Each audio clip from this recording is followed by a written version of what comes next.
You're listening to Where You Live with Gene Sullivan. Welcome back to Where You Live. I'm Gene Sullivan, broadcasting from the True North Painting Studios. The show is brought to you by American Family Insurance, the Kim Bennett Agency, and Extreme Exteriors. You can count on Extreme Exteriors for expert installation of exterior siding, roofing, soffits, fascia, decks, windows, and more. With their knowledge and experience, they can design the perfect solution to make your home beautiful and energy efficient, saving you maintenance and money for years to come.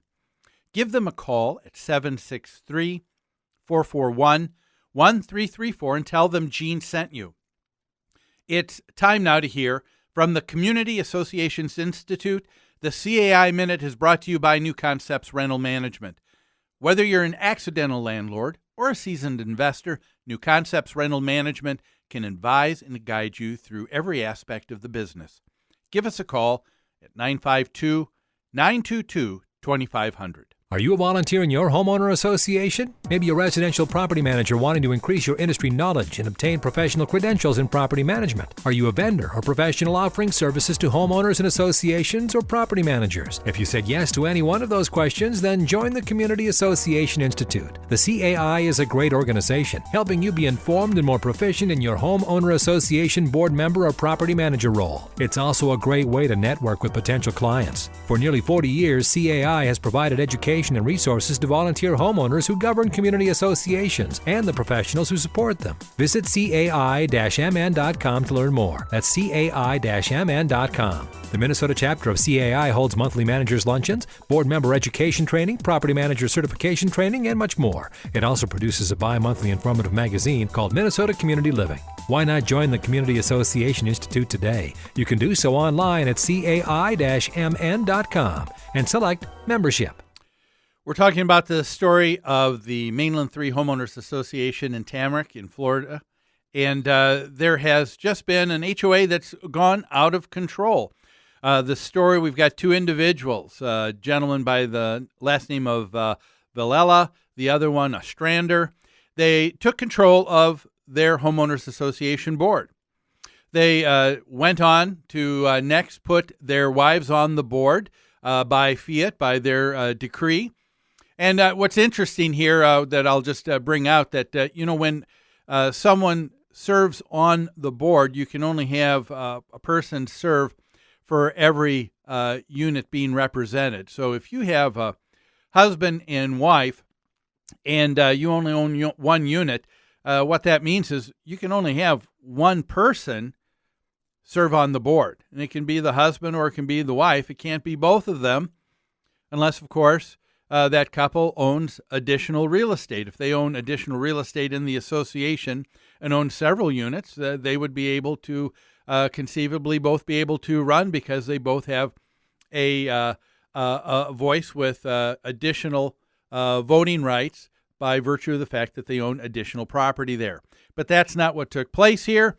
The meetings ended up being being denigrated to nothing more than shout-down meetings, where vulgarity is used and whatever is needed to shock people. You had people on the board when all of this begins to happen, when people don't like what's going on. And what's the first go-to position most folks have? Oh, there's got to be financial irregularities. And, of course, there's that issue that some people are bringing up. People are concerned about what's happening. What happens to an association that just seems to fall apart like this? My question at the end of the last segment was, how does an HOA get to this point? What happens that causes an HOA to become dysfunctional? I want to first say that this is not the majority of HOAs. As a matter of fact, I quoted, I think, from last week's show, the American Enterprise Institute came out with an extensive study saying that well over 90% of all homeowners that they surveyed said they had great confidence that the people on the board were looking out after their best interests and the interests of the property. But that wasn't happening here at the Mainland 3 HOA in Florida. So how is it that an HOA gets to this point? Well, first of all, I think it's important to understand that nothing like this happens overnight. There's a couple of quotes that I'd like to bring to your attention. First is from our founding father, James Madison. He said, "I believe there are more instances of the abridgment of the freedom of the people by gradual and silent encroachments of those in power than by violent and sudden usurpations." And I think that's really true. An HOA doesn't happen like this overnight, where a couple people just take siege and, control of the board all at once. There was another quote here that the greatest dangers to liberty lurk in the insidious encroachment by men of zeal, well-meaning, but without understanding. And I think that is really true. Second, I think it's important to realize that how does an HOA get to this point? Well, you need to realize that freedom isn't something that is established and then goes on autopilot. It's got to be constantly guarded and practiced by all. And I think for a number of us, we've thought, well, our freedoms and liberties, that deals with government and what happens on the federal level and happens on the state level. People don't realize that anytime you have the governing of men and women in society, any type of government at all, you have this possibility taking place that where it will be controlled by a few, and you can't let it happen because it takes constant, guarded, and freedom must be practiced by all at all time.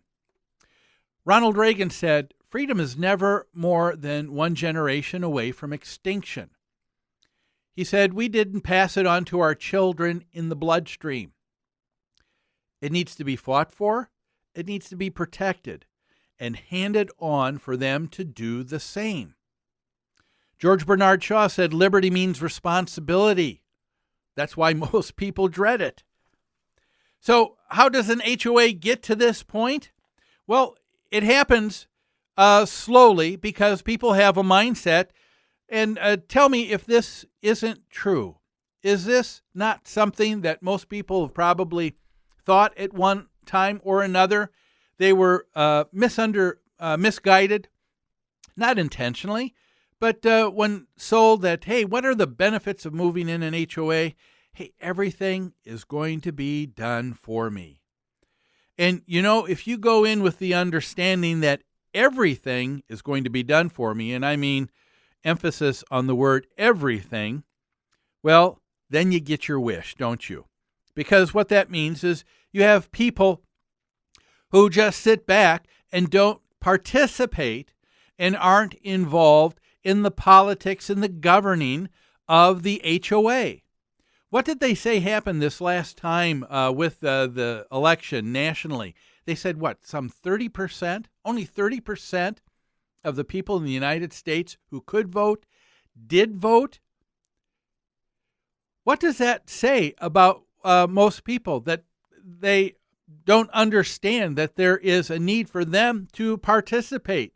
If you don't participate in the government on the state level, on the federal level, in your HOA, well, you get what you deserve.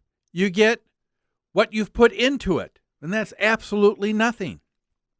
We need to have ingrained into our very being these words from the Declaration of Independence, even in the government of an HOA. Our declaration said that we hold these truths to be self-evident, that all men are created equal. And what are those unalienable rights? Those that can't be detached and taken away from you? Well, they're life, liberty, and the pursuit of happiness. Well, life, liberty, and the pursuit of happiness was not taking place at the Mainland 3 Homeowners Association when you listened to that news clip, was it?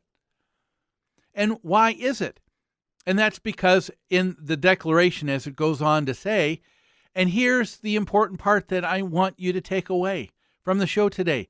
Government is instituted among men. In other words, government is just man-made. It's not something that is put upon us and we have no control over. This is something that we have the destiny to change.